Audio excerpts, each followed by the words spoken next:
నమస్తే, నేను మీ Ashok Kumar. Welcome to our channel. ఇవాళ ఒక పెద్ద బ్రేకింగ్ న్యూస్ కాదు కానీ, అంటే ఇప్పుడు మనకు అందింది కాబట్టి బ్రేకింగ్ న్యూస్ అని చెప్తున్నా. పెద్ద సెన్సేషన్ న్యూస్ మీకు చెప్తా. అదేంద్రా అంటే, జగన్మోహన్ రెడ్డి గారి పార్టీ ఏదైతే ఉందో వైసీపీ పూర్తిగా బీజేపీలో విలీనం అవుతుంది. ఎప్పుడు అంటే నెలగా చెప్తా, ఫిబ్రవరి నెలలో విలీనం అవుతుంది.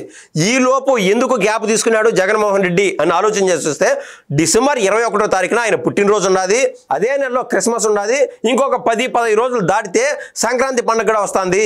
ఇన్నాళ్ళు పార్టీ అట్టి పెట్టుకున్నటువంటి కార్యకర్తల్లో పాపం బాధ నిర్వేదం నింపకుండా ఆయన చాప కింద నీరులాగా ఈ యొక్క ప్రక్రియ పూర్తి చేస్తూ ఉన్నాడు. కాబట్టి సంక్రాంతి అయిపోయిన మరుసటి నెలలో అంటే ఫిబ్రవరిలో ఆయన పార్టీని పూర్తిగా బీజేపీలో విలీనం చేస్తూ ఉన్నాడు. అసలు ఈ ఇన్ఫర్మేషన్ ఎట్లొచ్చింది ఏంది అని మనం ఆలోచన చేసి చూస్తే, జగన్మోహన్ రెడ్డి గారి పార్టీలో కీలకమైన పాత్ర పోషించేటువంటి వైవి సుబ్బారెడ్డి గారు గతంలో 3 తరాలుగా ఆయన పార్టీకి కావచ్చు, లేకుంటే ఆయన కుటుంబానికి అండదండలు అందించినటువంటి విజయసాయి రెడ్డి గారు మళ్ళీ జగన్మోహన్ రెడ్డి గారి టచ్ లేకపోయి ఏం చేస్తున్నారంటే కేంద్ర పెద్దలతో మాట్లాడుతూ ఉన్నారు. అది అందరికీ మనకు తెలిసినటువంటి విషయమే. విజయసాయి రెడ్డి గారు చాప కింద నీరులాగా ఈ ప్రక్రియ అంటూ పూర్తి చేస్తున్నాడు. అసలు అంత వైరాగ్యం, అంత బాధ, ఇంత పెద్ద పార్టీ అని చెప్పుకునేటువంటి జగన్మోహన్ రెడ్డి గారికి ఈ పరిస్థితి ఎందుకు ఏర్పడింది, అసలు ఈయన ఎందుకు అట్లా ఆలోచన చేస్తున్నాడు అని మనం ఆలోచన చేస్తే, గుడ్డి కంటే మెల్లమేలు అని జగన్మోహన్ రెడ్డి గారు ఎప్పటి నుంచో ఈ సామెతను బాగా నమ్ముతూ ఉంటాడు. ఇప్పుడు జగన్మోహన్ రెడ్డి గారి పైన గతంలో ఉన్నటువంటి ఈడీ కేసులు, సిబిఐ కేసులు ఆయనకు మెడకి ఉరితాడై కూర్చోండాయి. కానీ ఆయన ఎట్టొకటో మేనేజ్ చేస్తూ ఉన్నాడు. రియలీ ఆయన ఏ విధంగా మేనేజ్ చేస్తున్నాడు అనేది ప్రపంచం అంతా ఒక కేస్ స్టడీ.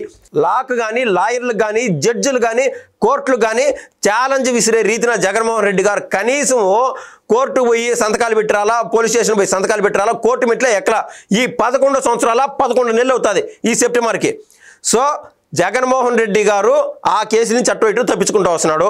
కానీ ఆ అలసత్వం అంతో ఇంత వహిస్తే కోర్టు వారు కానీ, పైన ఉన్నటువంటి చట్టాలు కానీ, జగన్మోహన్ రెడ్డి గారు చేసినటువంటి నిర్వాహకం మనం చూసాం. గత 5 ఏళ్లలో శాండు, మైన్స్, అదేవిధంగా మద్యము, ఇంకా ఎక్కడ పడితే అక్కడ క్వార్జులు, ఇంకా అంతెందుకు రేషన్ బియ్యం, ప్రతి దాంట్లోనూ దందా చేసి దాదాపు మళ్ళీ 1000 కోట్లలోకి ఆయన సంపాదించుకున్నాడు. మన రాష్ట్రాన్ని అదునుగా చేసుకొని ఇదే విధంగా ఒక పెద్ద స్కామ్ ఏంటంటే, దాదాపు 20 లక్షల కోట్ల రూపాయలు విలువ చేసే భూముల్ని అప్పనంగా వాళ్ళకు సంబంధించినటువంటి ఎవరైతే బి గ్రేడ్ కార్యకర్తల ద్వారా, బి గ్రేడ్ నాయకుల ద్వారా ఆయన పొందినాడు.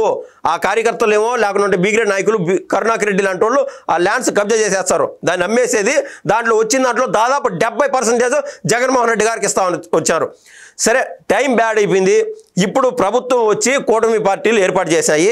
కాబట్టి ఆయన చేసినటువంటి స్కామ్లు ఒక్కొక్కటి వెలికి తీస్తా వచ్చినప్పుడు కేంద్రం పెద్దల యొక్క సహకారం తీసుకుంటే కనీసం కొద్ది రోజులు జైలు బాగుంటుందని చెప్పి ఆయన రకరకాలుగా పరితపించాడు. అంతెందుకు జగన్మోహన్ రెడ్డి పార్టీకి ఎప్పుడు అండదండగా ఉండేటువంటి మ్యాక్సిమం ముస్లిం వర్గానికి వ్యతిరేకంగా కూడా ఆ మధ్య కేంద్రం తీసుకొచ్చినటువంటి బిల్లు కూడా ఆయన వ్యతిరేకంగా ఓట్లేసినటువంటి సంగతి మనం చూస్తూనే వచ్చాం. దాని ద్వారా ముస్లిం వర్గం దూరం అయిపోయింది. ఇప్పటికిప్పుడు మనం చూస్తే రీసెంట్గా ఉపరాష్ట్రపతి ఎన్నికల సందర్భంగా అసలు బీజేపీ వాళ్ళు అడగకుండానే, అంటే బీజేపీలో ఆల్రెడీ టీడీపీ, జనసేన ఇవన్నీ ఉన్నాయి, కానీ సిగ్గు చంపుకొని ఈయన వాళ్ళకేం మద్దతు ఇచ్చాడు. దీన్ని బట్టి అర్థం చేసుకోవచ్చు జగన్మోహన్ రెడ్డి కథ అయిపోయింది అని.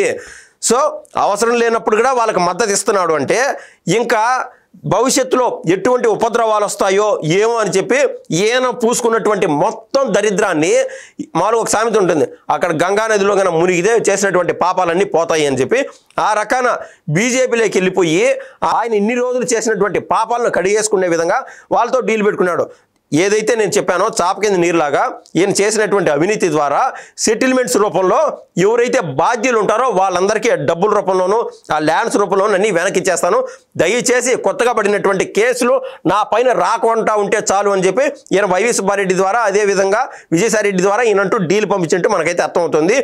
ఈ క్రమంలో ఆయన ఏం చేస్తున్నాడు, 11 రాజ్యసభ స్థానాలు ఉంటే జగన్మోహన్ రెడ్డి గారికి అందులో 4 ఆల్రెడీ రిజైన్ చేసి బీజేపీలో జాయిన్ అయిపోయినారు. వేదా మస్తాన్ గారు కావచ్చు, మోపిదేవి వెంకటరమణ గారు కావచ్చు, విజయసాయి రెడ్డి గారు కావచ్చు, అదేవిధంగా ఆర్ కృష్ణయ్య కావచ్చు, వీళ్ళందరూ బీజేపీకి అటు పోయి జాయిన్ అయిపోయినారు. బీజేపీకి కావచ్చు, ఈ కూటమి పార్టీలోకి పోయి జాయిన్ అయినారు. ఇంకా ఇదే క్రమంలో కేవలం 11 ఎమ్మెల్యే స్థానాలు ఏనుకుండగా 4, ముఖ్యంగా చెప్తున్నా కడప జిల్లా నుంచే మొదలవుతుంది. కడప జిల్లాలో ఆ 4 ఎమ్మెల్యేలో ఒక అతను వచ్చి బీజేపీలో జాయిన్ అవ్వాలని చూస్తున్నాడు. ఇంకొక అతను వేరే జిల్లాకు సంబంధించిన అతను కూడా బీజేపీలో జాయిన్ అవ్వాలని చూస్తున్నాడు. మిగిలిన 2 ఎమ్మెల్యేలు వచ్చి ఒకరు టీడీపీలోను, మరొకరు జనసేనలోను జాయిన్ అవ్వాలని చూస్తున్నారు. ఈ పరిణామాలన్నీ తట్టుకోలేనటువంటి జగన్మోహన్ రెడ్డి గారు ఎట్టయితే అట్టయిందని చెప్పి ఇరు పార్టీలు అంటే 2 పడవల ప్రయాణం చేద్దామని చెప్పి ఆయనకు సంబంధించినటువంటి ఉండే 7 మంది రాజ్యసభ ఎంపీల్లో ఒక అతను ఎవరైతే రాజంపేట వాసి ఉన్నారో రఘునాథ్ రెడ్డి గారు, ఆయన్ని తీసుకొని పోయి కాంగ్రెస్ లో జాయిన్ చేయించే విధంగా ఆయన ప్రక్రియ అంటూ మొదలు పెట్టాడు. ఆ వార్తలు మనం చూస్తూనే ఉన్నాము. ఈ రకాన మొత్తం దేశం మొత్తం చూస్తే మేజర్గా 2 పార్టీలే జాతీయ పార్టీలు కాబట్టి, ఒకటి కాంగ్రెస్, ఇంకొకటి బీజేపీ. 2 పార్టీల్లో ఈయన యొక్క అనుయాయులుగా ఉంటే ఈయనకు కేసుల నుంచి ప్రొటెక్షన్ దొరుకుతుందని చెప్పి మాస్టర్ మైండ్తో ఈ డిసిషన్ తీసుకున్నాడు.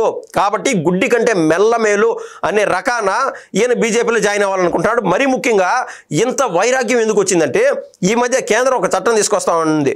ఏది 130 అమెండ్మెంట్. దాన్ని మార్చి ఏం చేస్తున్నారు, ఎవరైనా సరే ఒక రాజకీయ నాయకుడు, ఒక ప్రజాప్రతినిధి 30 రోజులు కన్నా జైల్లో కన్నా ఉంటే వాళ్ళు జీవితంలో ఎలక్షన్లో పోటీ చేసేదానికి అనర్హులు, సీఎంలు కాదు కదా, ఎమ్మెల్యేలు కూడా అయ్యేదానికి అనర్హులు అని చెప్పి కేంద్రం ఒక ప్రతిపాదన తీసుకొచ్చినది. అది కూడా అమెండ్మెంట్ అవుతుంది. దానికి కూడా జగన్మోహన్ రెడ్డి ఎస్ నేను మీకు సపోర్ట్ చేస్తున్నాను అని చెప్పడంతోనే మనకు అర్థమవుతుంది జగన్మోహన్ రెడ్డి గారి నైజము, బీజేపీని ఏ విధంగా నమ్ముతున్నాడు అని చెప్పి. ఏది ఏమైనా కూడా ఆయన అనుకున్నట్లు పూర్తి స్థాయిలో సెటిల్మెంట్లు చేసేస్తే ప్రజలకి సరే కొద్దిమేర జగన్మోహన్ రెడ్డి గారిని కూడా రాష్ట్ర ప్రజలు క్షమించే అవకాశం ఉంది. ఎందుకంటే ఇన్నాళ్ళు రక్తాన్ని పీల్చి మరీ అందరి దగ్గర డబ్బులు దండుకున్నటువంటి వ్యవహారం చూసాము. ఏదైతే తప్పు చేసినాడో దాన్ని రూపుమాపుకుంటాను అని చెప్తున్నాడు. ఏదైతే ఆయన ఇన్నాళ్ళు పాపాలు చేశాడో దాన్ని పంకిలం చేసుకునే విధంగా ఆయన ముందుకెళ్తాడు అనగా ప్రజలు కూడా హర్షించాల్సినటువంటి విషయం.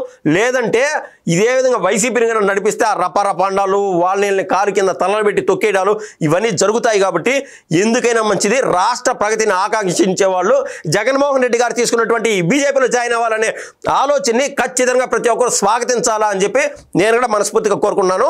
జగన్మోహన్ రెడ్డి గారికి మరింత మంచి భవిష్యత్తు ఉండాలని చెప్పి నేను కూడా ఆయనకి ఆల్ ద బెస్ట్ చెప్తున్నాను. ధన్యవాదాలండి.